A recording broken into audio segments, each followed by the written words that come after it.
Hello everyone, how are you going? And welcome to Canada Provinces and Territories Explained. Now this is a highly requested video to try and just help me just fill in all the gaps surrounding what the hell's going on in Canada, so I can't wait. Now, like many other videos I've done, I feel like the best way to go about doing this video would probably be to have a native of Canada with me. And so without further ado, say hello to my former roommate and friend, Aaron. How's it going? All right, Aaron, explain, where are you from? I'm from Hamilton, Ontario, Canada.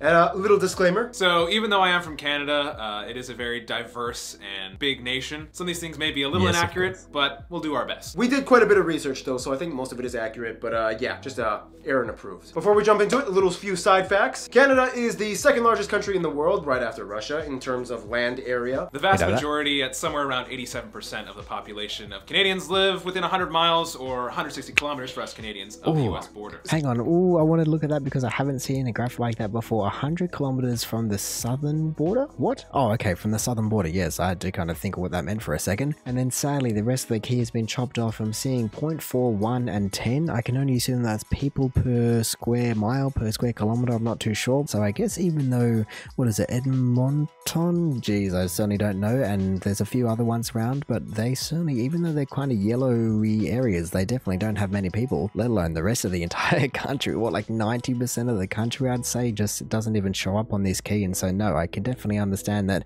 what is it, Toronto, Ottawa and Halifax and those places are just holding and hogging all the people. So Canada is made up of 10 provinces and 3 territories. Aaron, explain what exactly is a territory? A territory is different from a province because provinces actually have their own government, a provincial government. Territories do not have that, so all their laws and policies are done directly through the federal government. Oh, okay, so they're that independent where they don't even run their own government, because that was the one thing that Australia and Canada shared. You know, okay, Australia has states and Canada has provinces, but we both have territories. But then to hear that they're not independently run and they just run directly through the federal system, I'm not even sure how you would do that. I mean, I guess it certainly works, the federal laws will apply, but wow, that's just completely blown my mind that that's even kind of possible. Plus, they have like very little population, right? Like, absolutely, yeah, the lowest populations. And it's a well-known fact, all Canadians have a secret stash of maple syrup on them at all times for maple syrup emergencies. Hang on a second, I mean, he's certainly not lying, because I don't know if it was this video or his other video or another video, but the fact that you guys, Canadians in general, just have an entire stash, like, what was it, 100,000 barrels of maple syrup? That's certainly, I don't even know if you call it a private stash. I'm sure that also exists, and probably another 100,000 barrels in bottle form. But either way, the fact that there is 100,000 barrels of maple syrup just kind of chilling out in the middle of nowhere for, I guess, emergency export and import, and I guess probably emergency breakfast or whatever else you want to be using it for circumstances. Alberta! Capital Edmonton, largest city Calgary. It's the rustic cowboy province of Canada. They even have the Calgary Stampede that takes place every year. They're also kind of like the energy province. They have a lot of oil, you know, there's a lot of oil industry out there. Places like the Athabasca Sands. Drumheller has that strange looking rock formation place. It's also known as like the dinosaur capital of the world. They also have lots of... Damn, that's actually pretty cool to be labeled as the dinosaur capital of the world. I mean, Australia is also actually pretty darn good in terms of dinosaurs because we just have massive exposed open areas like this, but there are definitely some places, I guess like this one in particular, that are better. I just want to take it back. Did they show a map of which one it was? Alberta, population 4.3 million, capital Edmonton, largest city Calgary. Now that's certainly a city that I've heard of, but I wouldn't have been able to tell you where it is. But no, they don't actually show you where the actual province is. And then even just going to the fact that they're, I guess, oil fracking and things, so they're close to the US or something? I don't even know. They also have the largest national park, Wood Buffalo, as well as Banff. They also have lots of ranches and farms. They also have the largest national park, Wood Buffalo. Wood Buffalo National Park. Okay, well, I guess I'm just gonna... Great Slave Lake. Okay, I actually can understand where that one is now. At least I didn't know where it would be, because I can see that there's BC over there, which is kind of the only one I do know roughly where it is. But no, Wood Buffalo National Park, the largest in the world, I think you just said. The largest national park, Wood Buffalo, which is pretty cool, as Banff National Park, which is arguably one of the most beautiful parks. Aaron, when you think of people from Alberta, what kind of comes to mind? More conservative, outdoorsy, kind of cowboyish people, almost like a Texas of Canada. Texas right. Wow, I mean, sure, I guess if you need one sentence to be able to sum it up? I mean, I have the validation in his statement, but I can only assume that it's going to be correct. Either way, one sentence to sum it up. It's like Texas in a general kind of sense. It certainly just helps to kind of give you an idea of what the entire thing's about. Fun fact, Alberta is officially rat-free. British Columbia, also known as... Hang on, Fun fact, Alberta is officially rat-free. Supposedly rat-free. How is that even possible? Like, how do they not even come back in? Because, I mean, I guess you could somehow say that it's rat-free and you catch a certain amount, but to say that somewhere is rat-free, that sounds impossible. That sounds like, I don't know, saying somewhere is fly-free or mosquito-free. Like, there's not really any way to control them if they're really going to come back into your backyard. British Columbia, also known as BC. The capital is Victoria and the largest city is Vancouver. This is the one I know about, and actually, at least, like I said, I know where this one is. Kind of like the adventure province of Canada. Great mountains, a lot of biking and hiking and cool stuff you could do. Yeah. And it's also kind of backup Hollywood or Hollywood of the North. So many movies and TV shows are filmed over here. It's just like you could use their backdrops. Wow. It's also the only province that touches the Pacific Ocean and also gets lots of rain. Of course, I was going, hang on a second, what's this bit here? But no, that's Alaska. I still find that just completely ridiculous. The fact that Alaska has just managed to go and wheedle its way all the way down kind of is almost to the extent, who is it? Is it Croatia completely cuts off Bosnia and Herzegovina or something like that? Yeah, I'm fairly sure it's Croatia, just completely like takes all their coastline, and it might not be to the same extent, but it's kind of just encroaching, I don't know, 50% on half the coastline right there. Aaron, what do you think when it comes to like British Columbia people? Generally like a sort of hippie West Coast vibe, very trendy, kind of hipstery. Oh yeah, they got a lot of retirees too, something like that, right? Yeah, I mean, even my grandparents live out there. So. I mean, I guess based on what they've said there, I'm just going to continue to draw USA state comparisons, and so is it like California in that regard? You know, we've got Texas, we've got California, kind of in similar positions if you just go north from where they are. But look, I guess it's certainly not the worst thing. Every country, especially those two countries, are going to have some similarities in some senses. Manitoba, capital and largest city, Winnipeg. It's sort of the intro to the prairies. There's also a joke here that's said in Canada that the people there always say, "We were born here, what's your excuse?" There's a lot of lakes. No, that poor people, my goodness.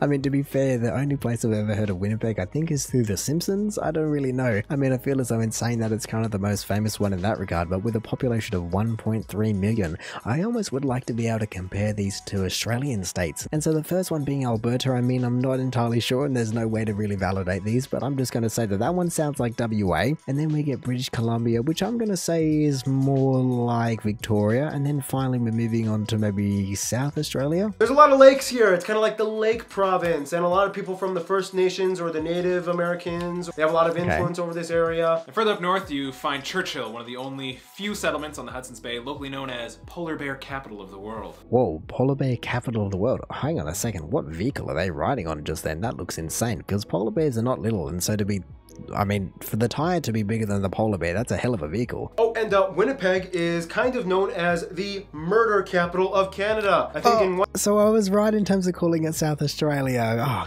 good. I'm 3 from 3, I'm just going to say then. One year they had 6 murders. Capital of Canada. I think in 1 year they had 6 murders. Right. Well, considering the fact that South Australia was kind of, or I don't know if it was Adelaide or South Australia, I think it was probably South Australia, was considered the murder capital of the world at some point. I feel as though the 6 murders can't really compete with the however many numbers it was per capita. All 6. What are we ever going to do? Oh, it's a war zone out there. No, but seriously, they got a lot of cool stuff. There's like a really nice looking human rights museum. There's that bridge. Oh, hang on a second. Is that the museum that was on the vertical Viola Desmond note? I can only assume. I'm fairly sure that looks pretty similar.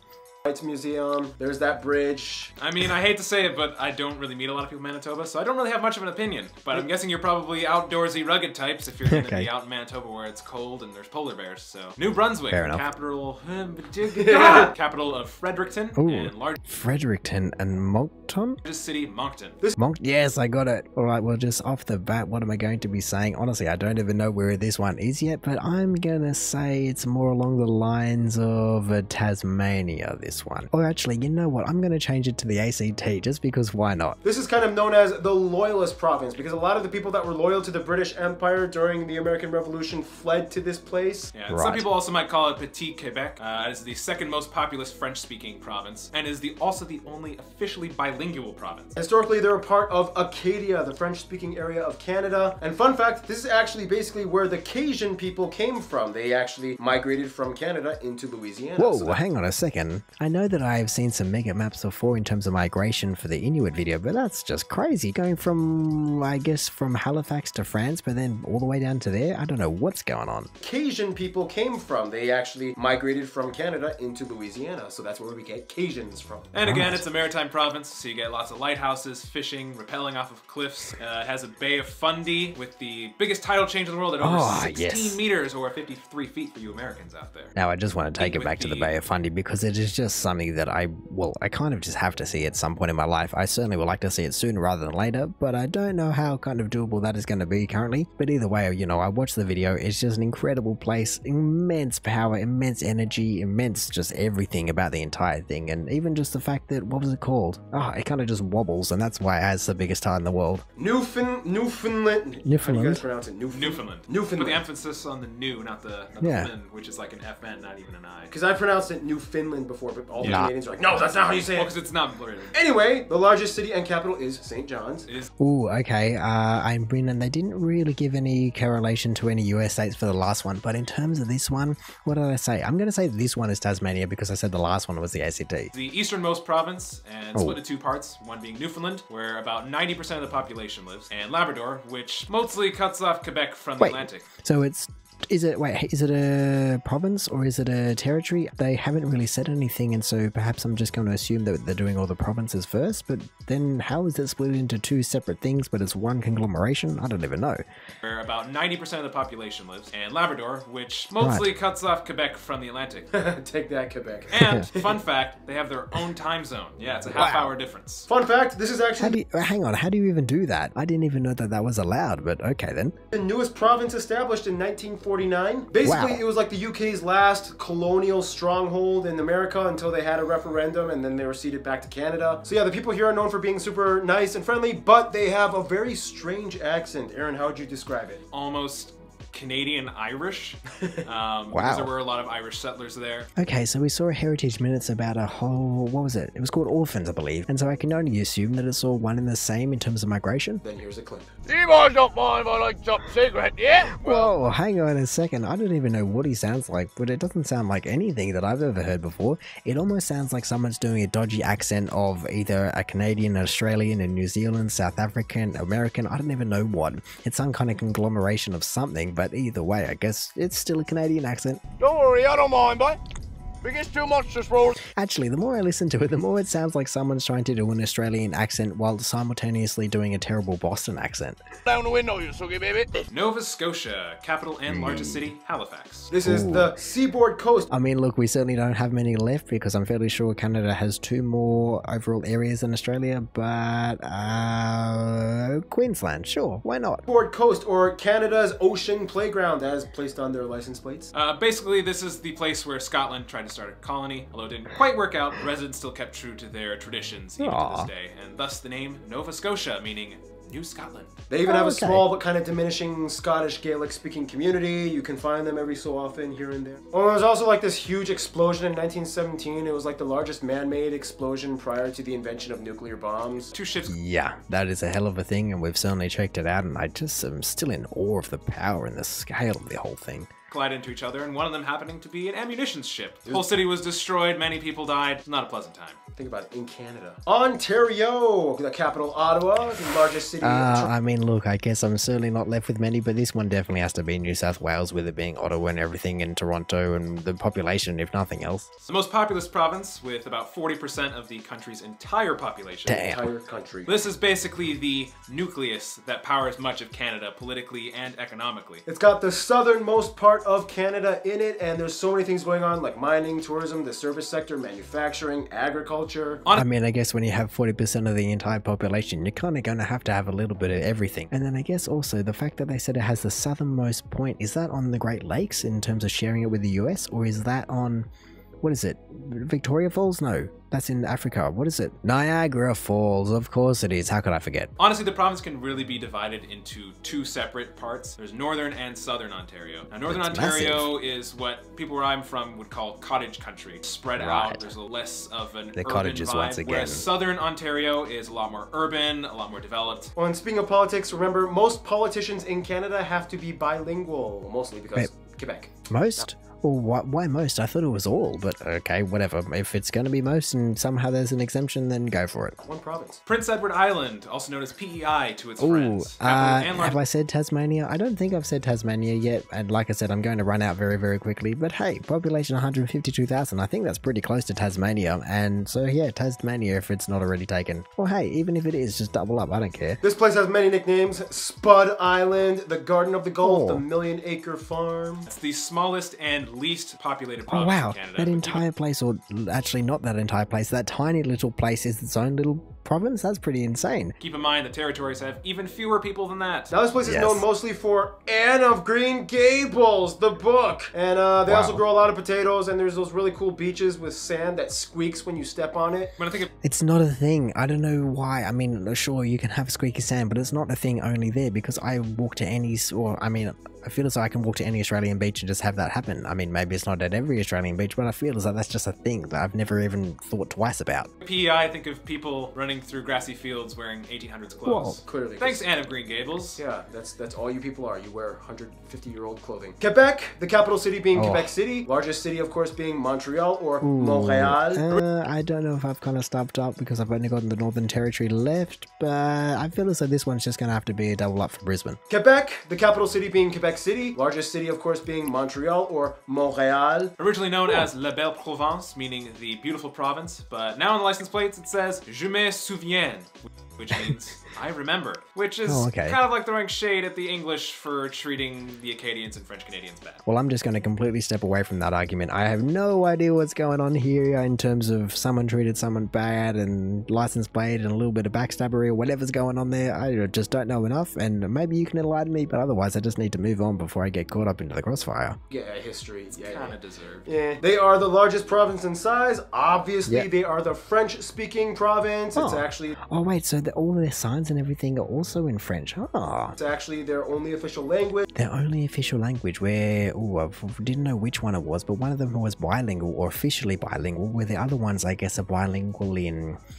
I wouldn't call it theory, but in practice, I guess, the opposite of theory. In practice, there's a lot more people that are actually a little bit bilingual and it's taught, but I guess the main language is going to be English. But for these guys, the official language is actually French, and so that's quite interesting how you can have almost an entirely separate country just living internally inside a bigger conglomeration of other individual countries and how they're operating in states and provinces, not states.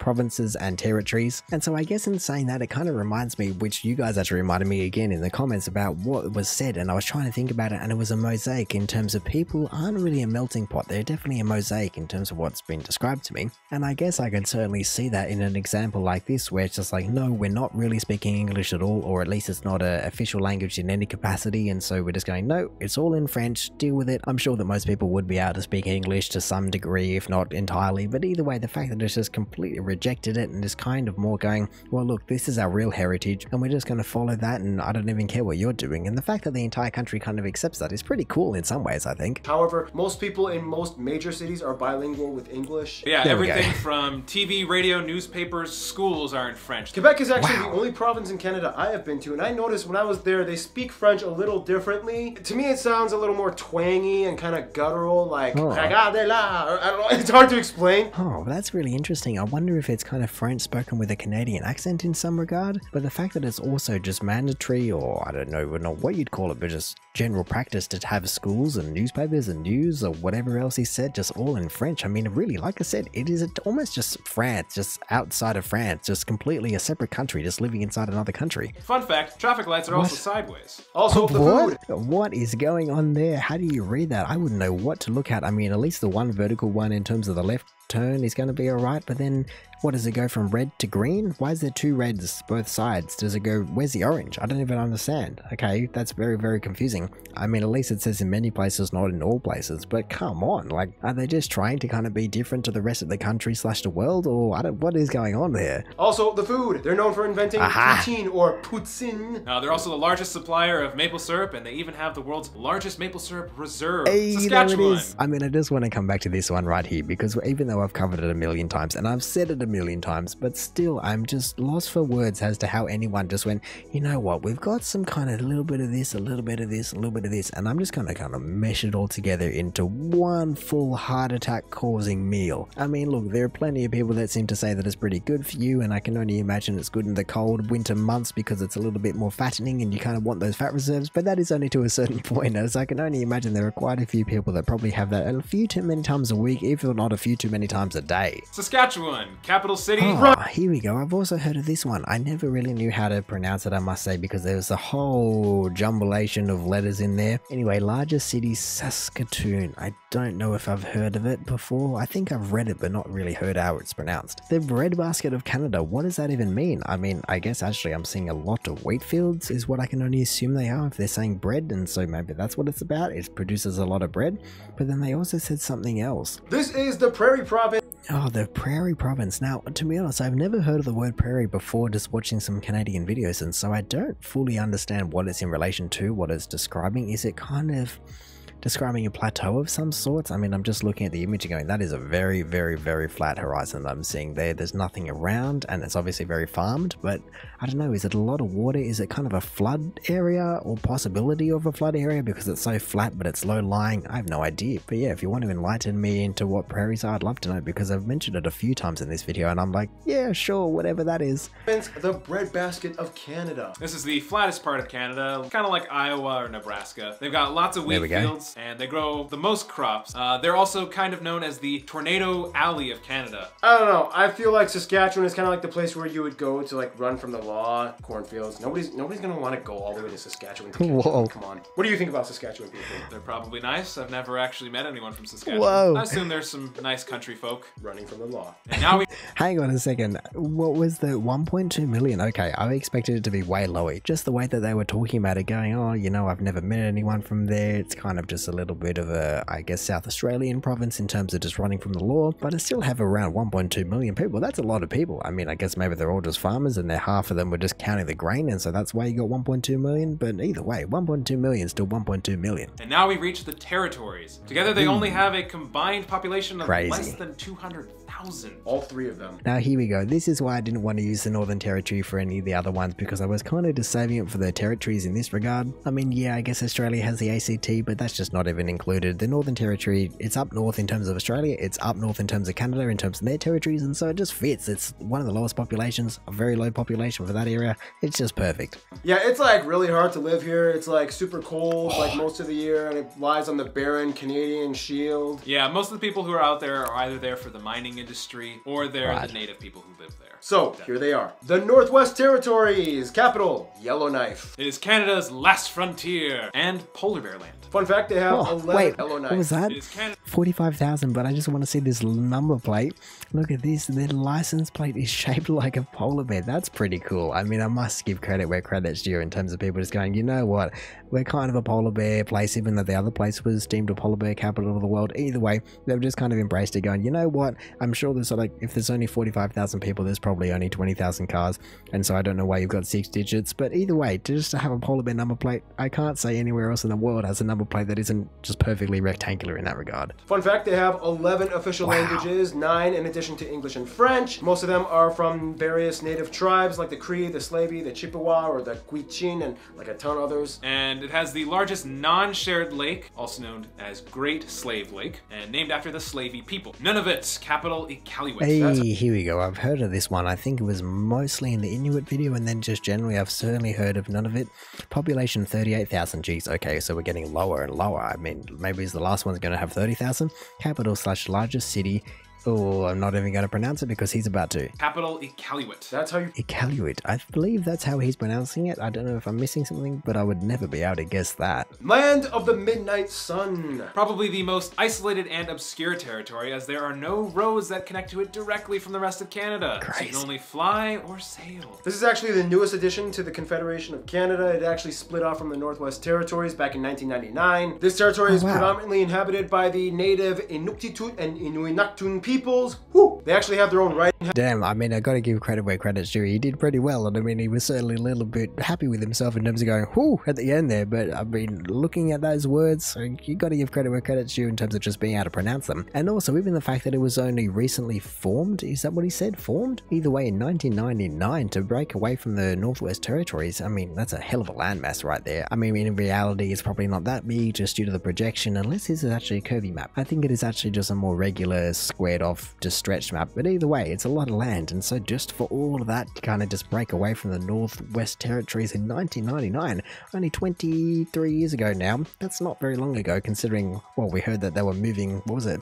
7,000 years ago, I believe. I mean, I guess there was a massive range of migration, so yeah, either way, a long time ago, ancient lands and ancient culture, and then of course there's two completely different entities, but still, just crazy that it was that recent. They actually have their own writing system. It's pretty cool. You can see it on like street signs. Yeah. And yeah, they just got their own like traditions and customs and stuff like that. It's pretty cool. Yeah, really interesting. And it also holds Paul's favorite island that he's affectionately named Pancake Island. And finally, the last one, Yukon, sometimes referred to as the Yukon. Capital, Whitehorse. It is the least populated of all the territories. It is also known as the Gold Rush Territory, known for the Klondike Gold Rush, and also...